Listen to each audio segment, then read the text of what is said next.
Hey, it's James here from GoodGuitarist.com, and welcome back to 30 Days of Guitar. Today we're going to conclude our third week with a little bit of guitar maintenance.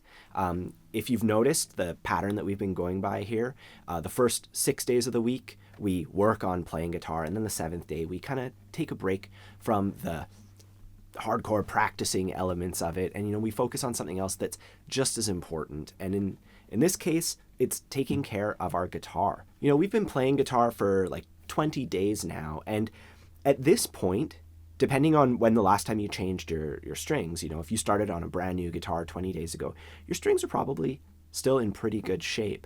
But something that we can do to prolong them, and this is one of the most important things that you can do to take care of your guitar, is to give them a little bit of a wipe down. And I just have like a microfiber cloth here, and I just wipe the strings down on the top, and then I slip it underneath the strings, and I give them a wipe underneath, and kind of just get everything.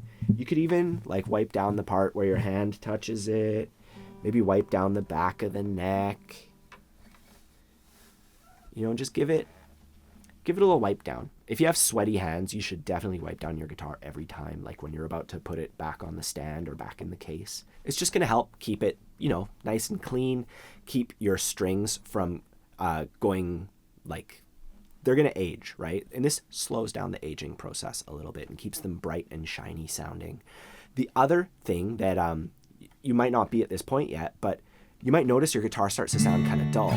Like my strings are quite new on this guitar. I change them every 2 weeks or so. But if it's been a while, like I find 2 months is like the hard cutoff for me. Once my strings are 2 months old, they feel and they sound really old. It's going to depend how much you play and how much your fingers sweat and the humidity and all these other things. But changing your strings is something that you're going to have to do eventually. And I just want to briefly show you how to do that. We start off by removing the old strings. You don't have to do them all at once. You can just remove one string at a time. First, you loosen the string all the way and you unwind it from the tuning peg. Then at the other end, you pull out that little peg that keeps it in the guitar. Then you take your new strings and you figure out which is which. The numbers are going to go from like big numbers to little numbers. Like for my pack of strings, like the biggest number is like 53, and that's the thickest string. And then the thinnest string is like 12 or whatever, right? And that's the thinnest string. So you can kind of see which string and just kind of figure out the order that way. So if you take the thickest string off your guitar, and then we can take our new string, we put the ball joint into the same place the other one came out of, and put the peg down. And then I like to tug on it a bit just to make sure. Then we pull it along the string, put it through the groove. That's called the nut right here. We put it through the nut and we poke it through our tuning head. Something that helps is if you line up the tuning head with the string so that it can just, the hole is right there. It can just receive the string. You pull it through and then you pull it back like an inch or 2.5 centimeters and you can start winding the string. And you want the string to wind underneath. So as you wind it, it winds underneath, and then you clip off the excess. It's not too difficult of a process. The one thing that you want to make sure is that it's the part of the string is coming down the inside. So for these 3 strings, it's on that side, and then for these 3 strings, it's on the inside as well. And that is how you change the strings. You just repeat that process for every string. Most of the time, you can just get away with changing your strings one at a time, but sometimes, like after like a year, you'll notice that your fretboard starts getting gunk on it. And if you take off all the strings and just take like a damp microfiber cloth or cotton, something that's not going to leave behind a bunch of little balls of whatever it's made out of, right? You need something that's going to leave it clean and just moist, you don't want it too wet. And you can just kind of clean along all the frets and the fretboard. You can clean all the dust that's going to accumulate here and all the dust that accumulates over here underneath the strings. And you give it a little polish under where the strings are. And then you put all the strings back on. And, that's something that I would also consider doing. Now, the last thing I want to talk about is making sure that your guitar is staying in good shape, because something that people have to do every once in a while is take it into a professional called a luthier or luthier, depending on how you say the word, and have them make some adjustments so that your guitar feels good, and plays well. That's called a setup. So you would go for a setup.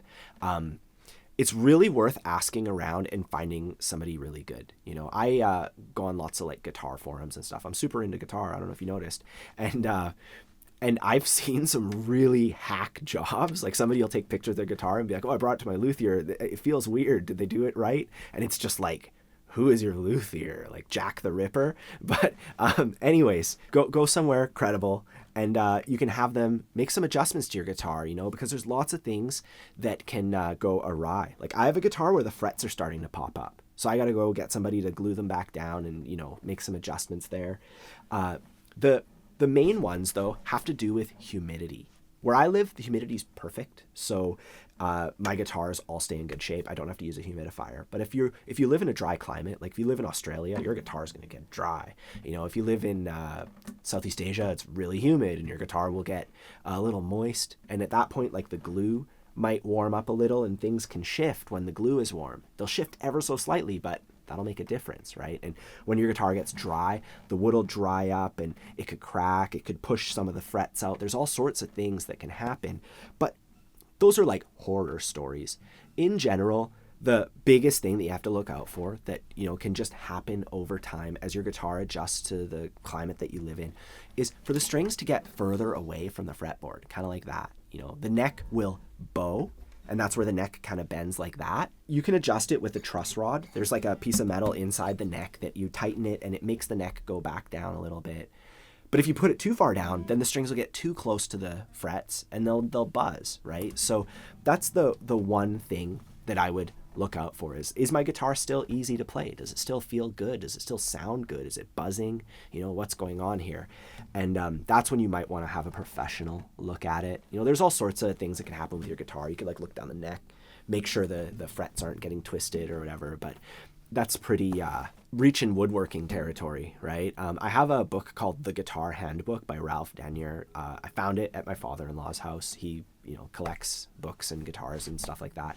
And it's actually a super good book. It's from like the 80s or the early 90s. And everything that I know about fixing up guitars, I learned there. And I don't know a ton, but I can fix up most of my guitars for the most part. You know, there's just, once we reach the point where I have to start like woodworking, that's where I'll take it to a pro. But I can make the little adjustments, adjust the truss rod, etc. Although, with that said, you know, please don't do that on your main guitar. You know, if you want to learn how to do this stuff, I like that book, and there's tons of resources online, and you can get into it. You know, in fact, there's some students, part of the Good Guitarist community, who've built their own guitars. I can't remember his name, but he was the student of the month a few months ago. And here, I'll show some pictures. You know, he's built these guitars. That's amazing. So if you want to get into that side of things, that can be really fun too. You know, I'm into guitar amplifiers and pedals. I build pedals and do all the electronics stuff myself, which is kind of cool. You know, there's more to it than just playing guitar. And I just wanted to talk a little bit about that world today. Although if you are just focused on playing, which is great, you know, that's lovely, you still should know how to change your strings, how to keep your guitar clean, and when to know when it's time to seek professional help, you know, if your guitar has some big problems. Otherwise, that's pretty much all I wanted to go over today. I do have a bunch of guitar maintenance things in my complete beginners course, you know, in-depth guides on changing strings and how to pick a good guitar, you know, checking the materials, making sure that the action is good and all that stuff. So if you are interested, that's one of the bonuses in the course. I'll put a link for that. Otherwise, don't forget to subscribe so you can follow along. And as we conclude, we just have 1 week remaining. Actually, more than a week, right? Next week we'll finish on day like 28, and then we'll have 3 bonus days. So yeah, have a fun time practicing, and I'll see you soon.